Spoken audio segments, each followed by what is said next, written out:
Neil Davidson, go ahead from the top, please. Thank you, Richard. Hi, John. How are you? Hi, Neil. All good. Good. Welcome back A little to bit Canada. different to Honduras. Can you give us any update on your roster, specifically Steven Eustachio? Yeah, I mean, the roster at this stage, it's still a work in progress. We've obviously got the injury of Sami Piet, who's obviously nursing that ankle, and there'll be fitness testing tomorrow. And Stefan, we're hoping to see him join the squad hopefully tonight or tomorrow. And a quick follow-up, if I may. You've talked about making the most out of home field advantage. Have you done anything to tweak the field? No, it's going to be a tricky field as it is, Neil. It's one of them fields where at 4 o'clock, the ice sort of set in and it ended up rock hard. So, we like to play on a nice tight field as we did against Mexico. So it's a good derby match where, you want to see that physical contest. Thank you. Thanks. Thank you. We'll go with Derek Van Diest, followed by Grant Wall. Hey, John. I just want to ask you about this rivalry with the United States. For a long time, it was kind of just one-sided with the United States winning most of the games, but obviously you've changed that now. And can you maybe talk about how there's real, I don't want to say animosity, but there's a real good feel about this rivalry now that you guys have kind of taken it to the next level and are able to compete and beat this team. Yeah, I think there's definitely a mindset shift in our team in terms of how we look at the US. There's a real excitement to play them. Feels like a real derby match, and it's a fight for the top of the table. So I think that's all I need to say in terms of what this means to us now. I mean, our country, it's took us a while to get there. I still think the US a few years ahead in how they've been able to build their talent pool and deepen their rosters with players in Europe across every position. But Canada are coming. We're coming, and they're coming across the border now and looking to try and take the top spot from us. So, I mean, what an opportunity I think for these players. It's World Cup qualifying, massive game. It's not a friendly game, and you're playing your biggest rival, the USA.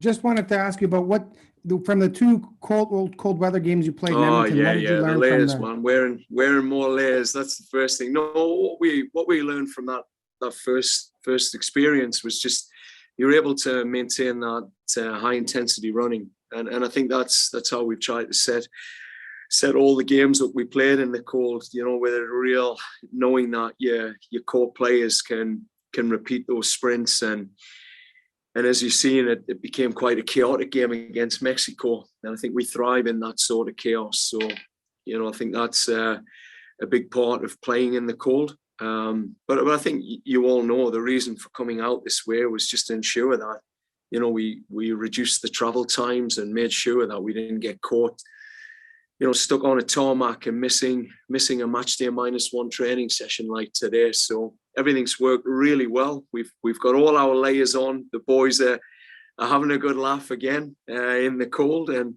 they'll be ready to go. Thanks, John. Good luck tomorrow. Thank you. A few more questions. We've got Grant Wall, followed by Laura Armstrong from the Toronto Star, please. Hi, John. It's good to see you.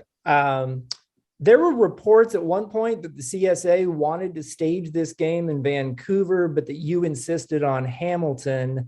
Is that accurate? And are you enjoying that your decision on staging the game in Hamilton had such a big impact on where U.S. soccer decided to put its 2 home games this window?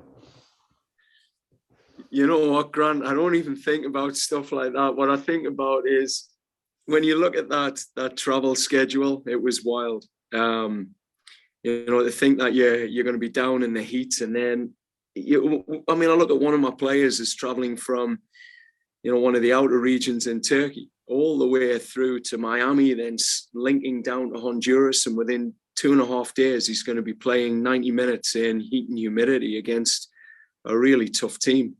Then he's on another plane. We leave at, what time did we leave? I don't know, maybe 1 a.m. in the morning, get in at 6 a.m., 7 a.m.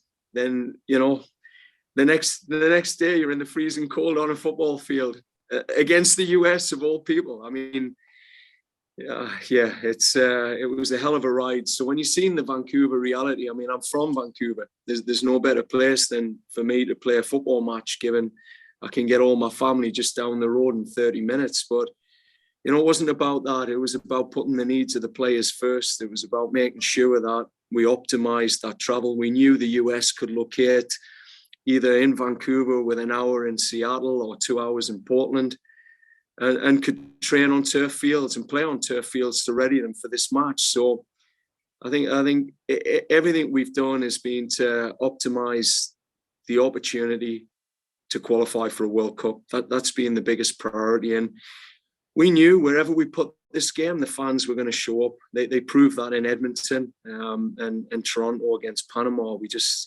The team have sort of captured the fan base now. So if we'd went to Saskatchewan, we'd have filled it out. So yeah, I don't know about Greg. I mean, I'm sure there's quite a lot of good stadiums in the US all over that Canadian border. I think they might have wanted to play in the sun, but yeah, we're Canadian. We love the cold. Thanks, John. Thank you. Thank you. Laura Armstrong from Toronto Star, please. Hey, John, thanks again for the time. As you look at, the region, the CONCACAF region, since you've been in charge of this team, how have you seen sort of a shift in the teams and the growth when you talk about, that top sort of Mexico, United States, Canada at this point? And what do you think that maybe improved rivalry means for the game in this country? How do you think that can help? Yeah, I think what you see, Laura, on any given day, anyone can beat anyone. So I think, staying undefeated has been a massive, massive thing for this team.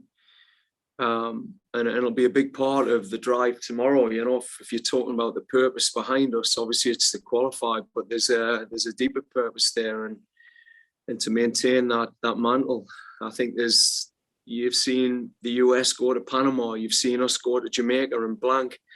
It's not easy. Every team has its idiosyncrasy around its conditions, about their style of play. It's a tough place to go and try and qualify for a World Cup in CONCACAF. And you're just seeing it now. You're going from 28 degrees heat, then down to -9 on a turf frozen pitch. I mean, this is the world of CONCACAF. So the beauty is it's happening to everyone, but when you see people at home, they're very resilient. They find new levels. You've seen that with Honduras. There's a real sort of leveler to the playing field when they get into their own patches. So, again, I'll tip my hat to the boys, being able to have, gone through this. I mean, we're 15 games now in a qualifying campaign. People just look at maybe the 8-9 games we've played so far, but we're actually 15 deep, when you think it started in March for us, and you've been to places like Haiti. So I think everywhere we've been, we've recognized you have to be humble, you have to respect the conditions, and you've got to respect the opponent because they have their own qualities, and anyone can beat anyone in CONCACAF.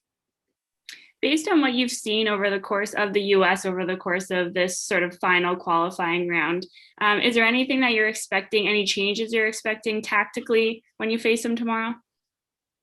Yeah, I mean, Greg's a good coach. He's gonna try and adapt to what he thinks we're gonna put out there. I think he's seen us play different ways, and you'll have to adapt to that. But they have a strong blueprint. One thing with the US, they've got a really good identity. And again, if you give them those inside channels, the XGs from those positions, they're absolutely killers.